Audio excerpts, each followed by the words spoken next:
처음 만난 날, 수지는 상대방이 갓 성인이 된 청년이라는 사실에 놀랐다. 하지만 그는 계속해서 누나라고 부르며 자신을 오빠라고 칭했다. 수지는 준호를 한 온라인 소개팅 웹사이트에서 만났다. 모든 것은 도발적인 자기소개 문장에서 시작되었다. 김수진, 프리랜서 작가, 1986년생, 호랑이띠, 잡아먹힐 각오되면 연락하세요. 그 자기소개를 올린 지 3일 만에 수지는 수많은 메시지를 받았지만 그 중에서도 유독 도발적인 한 메시지가 눈에 띄었다. 이준호, 인테리어 디자이너, 27살, 고양이띠. 고양이는 호랑이의 삼촌이니까 안 잡아먹힐 자신 있습니다. 연락주세요. 수지는 이메일을 읽으며 생각했다. 1살 어린 거면 괜찮겠지. 그러나 준호는 실제로 20살을 간 넘긴 대학생이었다. 그의 나이는 수진보다 13살이나 적었고 아직도 대학을 다니고 있었다. 호랑이띠인 수진보다 한 띠나 뒤에 있는 고양이띠였다. 첫 오프라인 만남은 수진이 좋아하는 강남의 작은 카페에서 이루어졌다. 준호의 앳된 얼굴을 보자마자 수진은 웃음을 참으며 물었다. 혹시 저를 놀리려고 온 거예요? 준호는 태연하게 답했다. 처음엔 그럴 생각이었어요. 근데 지금은 아니에요. 누나가 생각보다 더 예쁘시네요. 수지는 자리에서 벌떡 일어나 카페를 떠나버렸다. 하지만 준호는 그녀가 생각했던 것보다 훨씬 끈질겼다. 그 후 한 달, 수진이 늘 가는 그 카페에 준호가 다시 나타났다. 이번엔 전혀 다른 모습이었다. 짧게 자른 머리와 깔끔한 수염, 날렵한 몸매에 빨간 셔츠와 낡은 청바지를 입고 있었다. 수진이 깜짝 놀란 얼굴로 쳐다보자 준호가 미소 지으며 말했다. 이제 제가 오빠라고 해도 괜찮으시겠어요? 수진은 속으로 생각했다. 왜 하필 내가 자주 가는 카페를 알려줘서 이런 일이 생긴 거야? 그녀는 딱 잘라 말했다. 주민등록등본을 바꿀 수 있으면 그렇게 하세요. 준호는 태연히 받아쳤다. 서류 같은 건 중요하지 않잖아요. 프리랜서인 누나라면 이 정도는 이해하시지 않을까요? 수지는 단호하게 말했다. 그렇다고 해서 당신이 나이 많은 사람이 되는 건 아니잖아요. 준호도 지지 않고 말했다. 그렇다고 해서 제가 누나보다 어린 건 아니죠. 그냥 제가 고양이고 누나는 호랑이라고 생각하면 되잖아요. 나이 같은 건 신경 쓰지 말고요. 수지는 냉소적으로 웃으며 말했다. 누나는 바빠서 어린애들이랑 놀 시간이 없어요. 준호는 진지한 얼굴로 물었다. 그럼 연애할 시간은 있으세요? 수지는 즉시 대답했다. 아니요. 결혼할 시간밖에 없어요. 준호는 잠시 침묵했다. 수지는 여전히 침착한 얼굴을 유지했지만 속으로는 승리의 기쁨을 느꼈다. 남자들은 다 똑같아. 결혼 얘기만 나오면 다 도망가잖아. 더군다나 준호처럼 20대 초반에 자유를 즐기고 싶은 나이라면 더더욱. 솔직히 말해 수진도 준호가 아쉽긴 했다. 잘생기고 매력적인 청년이지만 만약 그의 나이가 20살 더 많았다면 더 가능성이 있었을 것이다. 그때 갑자기 준호가 말했다. 누나가 진짜 결혼할 생각이 있다면 주소 좀 알려주세요. 내일 당장 집에 찾아가서 부모님께 허락받을게요. 준호는 깜짝 놀라며 잠에서 깼다. 누나 장난치는 거죠? 수지는 조용히 말했다. 아니, 진심이야. 나도 이제 30이 넘었고 아이를 가질 때가 된 것 같아. 준호는 아무 말 없이 침묵했다. 수지는 그를 보며 쓴웃음을 지었다. 걱정할 필요 없어. 난 결혼을 고집하지 않아. 그냥 아이만 있으면 돼. 너에게 책임을 묻거나 강요하지 않을게. 원하면 아이를 보러 와도 좋고 그렇지 않으면 안 와도 돼. 아이를 데리고 너를 귀찮게 하거나 연락하지 않을 거야. 준호는 여전히 아무 말도 하지 않았다. 수지는 마음속으로 생각했다. 또 도망치겠지. 용띠든 고양이띠든 남자는 다 똑같아. 겁쟁이들이지. 몇 번의 연애를 겪으며 수지는 이제 준호의 반응에 놀라거나 상처받지 않았다. 그녀의 전 남자친구들도 사랑에 빠졌을 때는 모든 것을 줄 것처럼 굴었지만 막상 아이 이야기가 나오면 도망치곤 했다. 잠시 후 준호는 이불 밖으로 나왔다. 하지만 그는 방을 나가지는 않았다.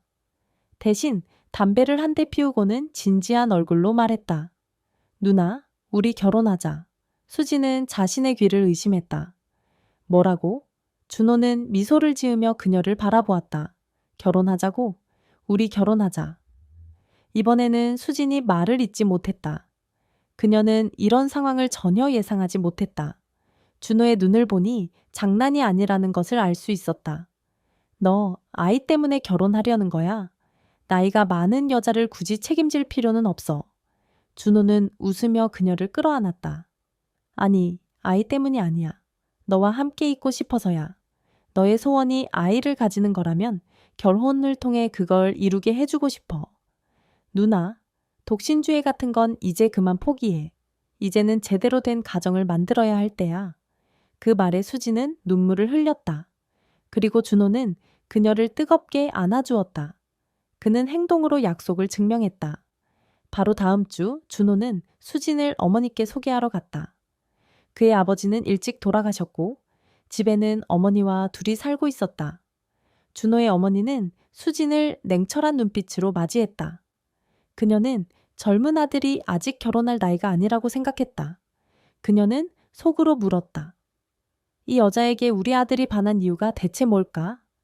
수지는 그녀의 냉철한 시선을 느끼며 가슴이 두근거렸다. 그녀는 평생 어떤 상대도 두려워한 적이 없었지만 이번에는 달랐다.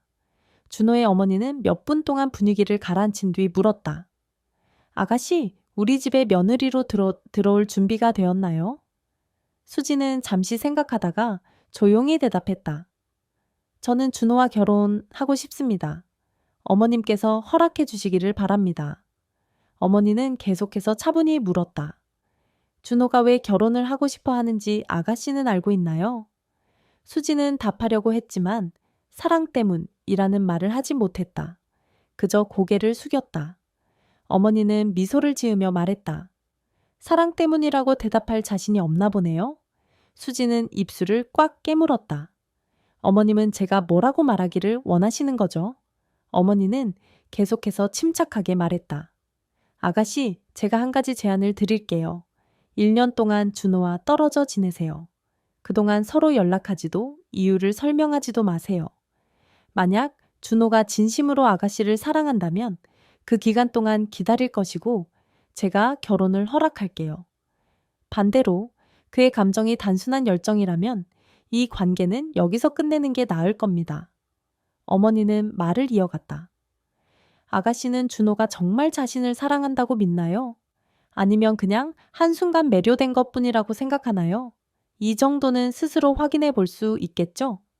수지는 어머니의 도발에 결국 고개를 끄덕이며 말했다. 알겠습니다. 그렇게 하겠습니다. 1년 동안 수지는 전화번호를 바꾸고 집을 옮겼다. 그녀는 준호가 자신을 찾을 수 있는 곳은 어디든 가지 않았다. 대신 그녀는 배낭을 메고 전국을 돌아다녔다. 제주도에서 경주, 부산, 전주, 심지어 서울 북쪽의 상홀까지 그녀는 쉬지 않고 움직였다. 그녀는 글을 쓰며 여행했지만 그 모든 것은 그녀를 괴롭히는 외로움을 잊기 위한 것이었다. 수지는 준호가 서울에서 자신을 찾아 헤매고 있다는 것을 알고 있었다. 준호가 야위어가는 얼굴과 깊게 패인 눈을 떠올릴 때마다 그녀는 마음이 아팠다. 매일같이 준호는 이메일을 보냈다. 누나, 어디에 있어요? 제발 더 이상 저를 피하지 마세요. 수지는 그 이메일들을 하나하나 읽었지만 대답하지 않았다.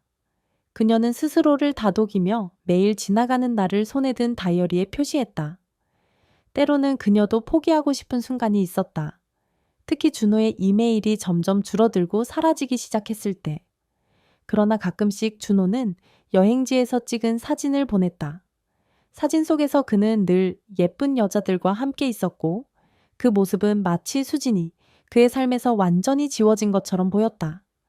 그 사진들을 볼 때마다 수지는 질투가 났다. 그리고 자신이 완전히 잊혀진 것 같은 기분이 들었다. 그럴 때면 그녀는 노트북 앞에 조용히 앉아 볼펜을 굴리며 혼자 중얼거렸다. 역시 남자란. 하지만 눈물이 그녀의 뺨을 타고 흘러내리곤 했다. 그녀는 곧 손으로 그것을 닦아냈다. 이건 첫 번째도 아니잖아. 수지는 스스로에게 말했다. 호랑이띠라는 이유로 그녀는 이미 여러 번 선택의 여지가 없었던 적이 있었다. 그녀의 첫사랑도 호랑이띠라는 이유로 가족의 반대를 이기지 못해 그녀를 떠났다. 그 이후로 그녀는 어떤 연애에서도 너무 큰 기대를 하지 않았다. 결국 다 똑같아. 하지만 이번에는 달랐다. 수지는 자신이 준호를 진심으로 사랑한다는 것을 알았다. 그녀는 첫사랑 이후 처음으로 이렇게 깊은 감정을 느꼈다. 그래서 쉽게 포기할 수 없었다. 연상연하가 뭐 어때? 호랑이띠가 뭐 어때? 왜 나도 다른 여자들처럼 사랑할 수 없는 거야? 수지는 여전히 작은 희망을 품고 있었다. 그녀는 다이어리에 하루하루를 표시하며 준호와 다시 만날 날을 기다렸다. 28일, 그녀는 택시를 타고 강남의 작은 카페로 향했다. 택시가 좁은 골목에 멈추자 그녀는 요금을 지불하고 익숙한 울퉁불퉁한 길을 따라 걸었다. 이날은 음력설 연휴를 앞둔 마지막 날이었고 밤 11시 30분이었다. 그녀는 자신에게 말했다.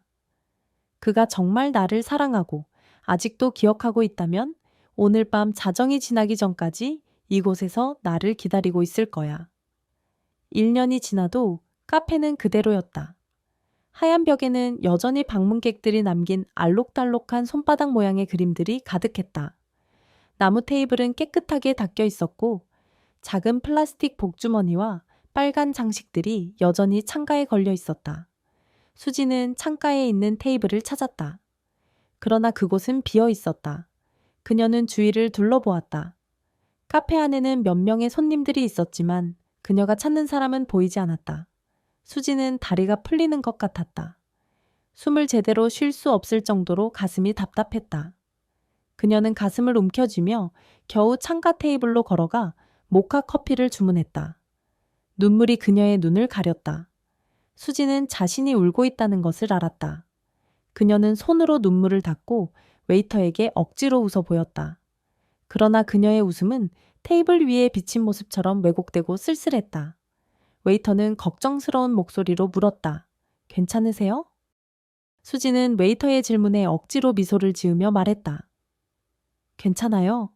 그냥 중요한 약속이 있었는데 상대방이 저를 기다리지 않았나 봐요. 웨이터는 손뼉을 치며 말했다. 아, 그게 누나셨군요. 오늘 아침에 어떤 남자분도 비슷한 말을 하셨어요. 그리고 웨이터는 주머니에서 작은 녹음기를 꺼내 수진에게 건네며 말했다. 그분이 이걸 창가 테이블에 앉아있던 여자분께 꼭 전달해 달라고 하셨어요. 수지는 손이 떨리는 것을 느끼며 녹음기를 받았다. 그녀는 이어폰을 꽂고 플레이 버튼을 눌렀다. 곧 익숙한 준호의 목소리가 그녀의 귀에 울려 퍼졌다. 누나, 지금 울고 있죠? 내가 오지 않아서 그런 거죠? 난 1년 동안 이곳에서 누나를 기다렸어요. 하지만 매번 실망하며 돌아가야 했어요. 난 누나에게 온갖 방법으로 연락했지만 모두 소용없었어요. 누나가 내 일상을 지켜보고 있다는 걸 알면서도 난 누나를 만나고 싶어 계속 간절히 부탁했어요. 하지만 누나는 끝까지 나타나지 않았어요. 내가 뭘 잘못했는지 계속 생각했어요. 왜 누나가 나를 이렇게 피하려고 했는지 정말 모르겠어요.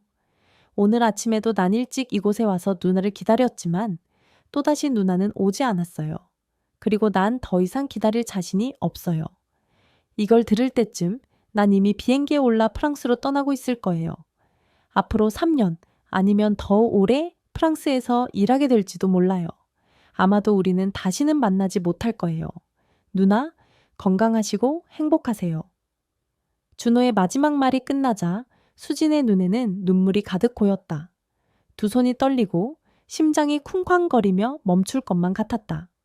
그녀는 아무 생각도 할 수 없었다가 갑자기 자리에서 벌떡 일어났다. 안 돼. 이렇게 끝날 수 없어. 공항으로 가야 해. 수지는 급히 뛰어나가려다 테이블을 치며 모카 커피를 쏟아버렸다. 뜨거운 커피가 그녀의 손등을 타고 흘렀지만 그녀는 아랑곳하지 않았다. 황급히 나가려던 그녀는 의자에 걸려 넘어지며 바닥에 주저앉았다. 그녀는 바닥에 앉아 울음을 터뜨렸다. 안 돼. 이렇게 끝낼 수는 없어. 나와 준호는 이렇게 끝날 수 없단 말이야. 그 순간 누군가가 그녀를 부드럽게 들어 올리고 강하게 그녀를 끌어안았다. 익숙한 청아 향기에 수지는 놀라 고개를 들었다. 그리고 그가 있었다. 준호가 그녀를 바라보며 부드럽게 미소 지었다. 누나 왜 이렇게 울어요? 내가 조금 놀렸다고 이렇게 울고 나를 한 년이나 떠나 있을 수 있었어요? 수지는 말을 더듬으며 겨우 물었다. 너 정말 준호야? 너 프랑스 간다고 하지 않았어? 준호는 웃으며 말했다. 내가 어디 간다고 했던가요? 누나 없이 어디 가겠어요? 그리고 간다 해도 우리 누나, 아니 내 호랑이는 데리고 가야죠. 수지는 어리둥절하며 물었다. 그럼 엄마는? 준호는 그녀의 손을 잡으며 말했다. 오늘 아침에 엄마가 다 얘기해 줬어요. 엄마는 우리가 진심으로 서로 사랑한다는 걸 깨달으셨대요. 그래서 나한테 여기 와서 누나를 데리고 오라고 하셨어요. 수지는 눈물을 훔치며 믿기지 않는 표정으로 물었다. 정말? 너희 엄마가 허락하셨다고. 준호는 고개를 끄덕이며 말했다. 네, 엄마가 직접 요리도 준비하셨어요. 이제 우리 집으로 가요. 엄마가 우리 며느리 들어오길 기다리고 계세요. 수지는 그제야 안도하며 준호의 가슴에 머리를 기댔다. 창가에 걸린 빨간 장식들이 바람에 흔들리며 그들의 행복을 축복하듯 춤추고 있었다. 수지는 준호의 품에서 모든 것을 잊은 듯 눈을 감았다. 하지만 다시 현실로 돌아오자 그녀는 말했다. 준호야, 너 정말 나를 속이려고 했던 거야? 공항에 간다고 하더니 왜 갑자기 여기 있는 거야? 준호는 그녀를 보며 장난기 가득한 웃음을 지었다. 내가 장난 좀 쳤지. 하지만 누나는 너무 울어버리잖아. 내가 누나를 한 년 동안 기다렸는데 이제는 내가 누나를 더 이상 혼자 두지 않을 거야. 수지는 한숨을 내쉬며 말했다. 정말 너라는 사람은 그래도 이렇게 끝나지 않아서 다행이야. 우리 엄마는 정말 마음이 강하신 분이셨는데 네가 어떻게 허락받았는지 궁금해. 준호는 미소를 지으며 말했다. 오늘 아침에 엄마가 나에게 말씀하셨어. 너와 나의 이야기를 듣고 많이 생각하셨대. 그리고 네가 진심으로 날 사랑한다는 걸 알게 되셨다고 했어. 그래서 너를 데리러 오라고 하신 거야.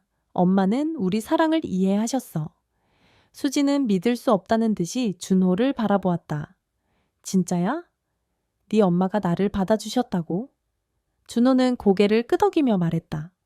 맞아. 그리고 엄마가 지금 집에서 우리가 오길 기다리고 계셔. 엄마가 직접 음식도 준비하셨대. 이제 우리 집으로 가자. 수지는 눈물을 훔치며 준호의 손을 꼭 잡았다. 그녀는 한동안 말을 잇지 못하다가 조용히 말했다. 준호야, 고마워. 정말 고마워. 네가 아니었다면 나는 이 모든 걸 이겨내지 못했을 거야. 준호는 그녀의 손을 따뜻하게 감싸며 말했다. 누나는 내 인생에서 가장 소중한 사람이야. 이제부터 우리 함께 행복하게 살자. 누나, 우리 집으로 가자. 이제 진짜로 시작이야. 그들은 손을 꼭 잡고 카페를 나섰다. 그들의 뒷모습 위로 창가에 걸린 빨간 장식들이 바람에 흔들리며 춤추는 듯했다. 창밖에는 따뜻한 봄 기운이 퍼져 있었고 그들의 새로운 계절을 축복해 주고 있었다.